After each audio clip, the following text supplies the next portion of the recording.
Water. Water is the oldest medicine in every tradition of healing that has ever existed. Charka Samhita devotes entire chapters to when, how, and from what vessel to drink it. Traditional Chinese medicine classifies it by temperature and timing. Every ancient system of health understood that water consumed correctly is the foundation on which every other intervention rests. Consume it incorrectly and even the most careful diet, the most rigorous exercise, the most expensive supplements work against a compromised base. The 5 mistakes I'm going to share with you today are not dramatic.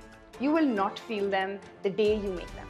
You will feel them across months and years as persistent bloating that no probiotic can fix. Fatigue that arrives mid-morning despite a full night of sleep. Headaches that appear without explanation. Skin that never quite looks hydrated and joints that ache in ways that your doctor finds nothing on the scan to explain. These are the symptoms of water being consumed in a way that the body was not designed to handle. 5 mistakes, 5 mechanisms, 5 fixes. By the end of this video, you will drink water differently. Mistake number 5, skipping the morning hydration window. Most people wake up to check their phone, make their chai, and drink their first water somewhere around 10 or 11 in the morning without giving a single thought. This is a significant physiological mistake, and it compounds with every morning it is repeated. During 7 to 8 hours of sleep, your body continues to work. You breathe, you perspire mildly, your kidneys continue filtering blood and producing concentrated urine through the night. Respiratory water loss alone and moisture exhaled, and every breath accounts for approximately 300 to 400 milliliters of fluid lost overnight in adults. This is why the first urine in the morning is the darkest of the day. Your blood has been running at a significantly elevated concentration for the last several hours, and your kidneys have been compensating by producing more concentrated waste rather than diluting it further. The morning is also when the colon is most primed for activity. Research documented in PMC on clock genes and gastrointestinal motility has shown that colonic pressure activity increases approximately 3-fold upon wakening, independent of any food consumption. Yes, this is the body's circadian system signaling the colon to prepare for elimination. A full glass of water in the morning amplifies this signal by stretching the stomach, which activates the gastrocolic reflex and the neural and hormonal cascade that stimulates peristaltic movement through the lower gastrointestinal tract. Warm water specifically has been shown in the research on gastrointestinal motility to promote colonic activity more effectively than water at room temperature. Ayurveda called this practice Ushapana, the drinking of water at dawn before anything else enters the body. The classical text described it as the practice that clears ama, the accumulated metabolic residue that collects in the system during the sleep. Modern physiology says the same thing in different terms. Morning hydration flushes the kidney's overnight waste concentration, rehydrates the blood plasma, and activates gastrointestinal motility, precisely the 3 functions that set up every other biological process for the day.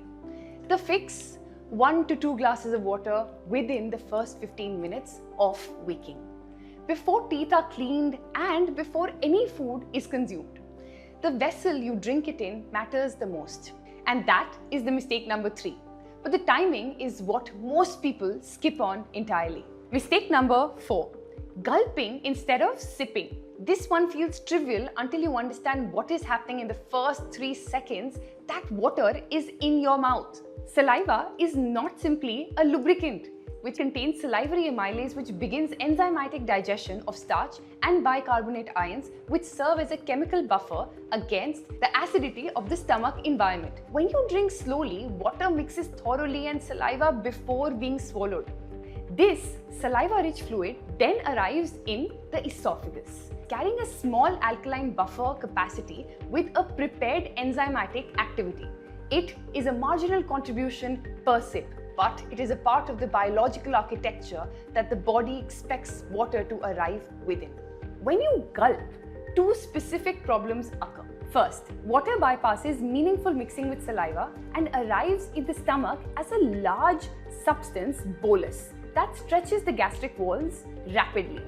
This triggers a stretch response in the stomach that can accelerate gastric emptying, meaning partially processed food is moved into the small intestine earlier than optimal. Second, gulping causes aerophagia, the inadvertent swallowing of air, which enters the gastrointestinal tract and produces bloating, burping, and the persistent abdominal discomfort that many people attribute to their food rather than how they swallowed the water accompanying it. The pyloric sphincter, the valve between the stomach and the small intestine, is designed to regulate the passage of digestive contents based on pH, osmolarity, and volume. A sudden large bolus of water disrupts this regulation in a way that slow, steady sipping does not. Research in gastric physiology has consistently shown that speed at fluid ingestion affects gastric motility and the efficiency of the digestive stages that follow. The practical adjustment: use a glass rather than a wide mouth bottle. Sit down, take a mouthful, let it just flow in the moment. Swallow. This is not affectation. It is the difference between water that participates in your digestion and water that actually disrupts it. Mistake number 3, choosing the wrong vessel. Most people have given no thought to this, and it is one of the most consequential decisions in your hydration practice. Plastic is the default for most of modern India. Office bottles, gym bottles, refrigerator bottles, kitchen storage, all plastic. The problem begins in how plastic is manufactured. Most commercial plastic containers, particularly polycarbonate plastic, are produced using bisphenol A or BPA, a compound classified as an endocrine disruptor. Research published in an Environmental Health Perspectives and reviewed across multiple subsequent meta-analyses has shown that BPA leaches from plastic containers into the water stored inside, a process that accelerates significantly with heat, repeated use and sunlight exposure. BPA mimics estrogen in the body, interfering with hormonal signaling and affecting thyroid function. Not just that, reproductive health and metabolic regulation. The BPA-free alternatives that replaced it, superficially BPS and BPF, have shown similar hormonal disruption profiles in emerging research. Stainless steel and glass are inert. They add nothing harmful. They also add nothing beneficial. Copper, on the contrary, is categorically different from all of these. When water is stored in a copper vessel overnight, copper ions dissolve slowly into the water through a process called the oligodynamic effect. A study published in the Journal of Health, Population and Nutrition that water stored in copper pots for 16 hours at room temperature drastically reduced the presence of E. coli, Salmonella typhi and Vibrio cholerae, 3 of the most common waterborne pathogens responsible for diarrheal disease in India. The copper ion concentration released under these conditions typically measures between 0.05 and 0.1 milligrams per liter, which is well within the World Health Organization's permissible limit at 2 milligrams per liter. A separate experimental study found that water stored in copper vessels stabilized to a mildly alkaline pH at 7.8 to 8.2, a physiologically appropriate range for many of the body's enzymatic functions. Ayurveda named this practice Tamra gel, water activated by the copper vessel. Classical texts prescribed it specifically as the morning water, consumed before cleaning the teeth, before any food on an empty stomach. The prescription aligns with what the research now confirms. The overnight period is when the oligodynamic effect has enough contact time to work fully. Fill the vessel the evening before. Leave it at room temperature and drink from it the first thing in the morning. That is a complete practice unchanged for thousands of years, now validated by microbiology. 2 notes on correct usage. Never add acidic ingredients like lemon directly into the copper vessel, as acid accelerates copper leaching beyond the safe range. And never store the morning water in another container before drinking. Pour it directly from the copper vessel to your mouth. Mistake 2. Drinking water immediately after meals. Your stomach maintains an internal pH of approximately 1.5 to 3.5. That is strongly acidic, and it is that way for two essential reasons. First, this acidity is required to activate pepsin, the primary enzyme responsible for breaking dietary protein into absorbable amino acid chains. Pepsin is secreted in its inactive form, pepsinogen, and requires hydrogen ions in this pH range to convert into its active protein digesting form. Second, the acidic environment of the stomach destroys most pathogenic bacteria and other microorganisms that enter with food, providing the body's first line of defense against foodborne infections. Your stomach prepares this acid environment specifically in response to the smell and anticipation of a meal, a process that begins minutes before the first bite. This is what the phrase digestive readiness means physiologically. The parietal cells of the stomach lining have been actively secreting hydrochloric acid in preparation for the incoming meal. When you drink a full glass or two of water immediately after eating, you dilute this acid preparation. The pH rises, pepsin activity slows, and the stomach must redirect energy towards secreting additional acid to restore the environment. Proteins from the meal that arrived expecting to meet fully activated pepsin are now sitting in the temporarily compromised environment. They move through the digestive process, partially broken down, placing additional demand on the pancreatic enzymes in the small intestine. The research basis for the meal-water gap comes from the gastric acid physiology.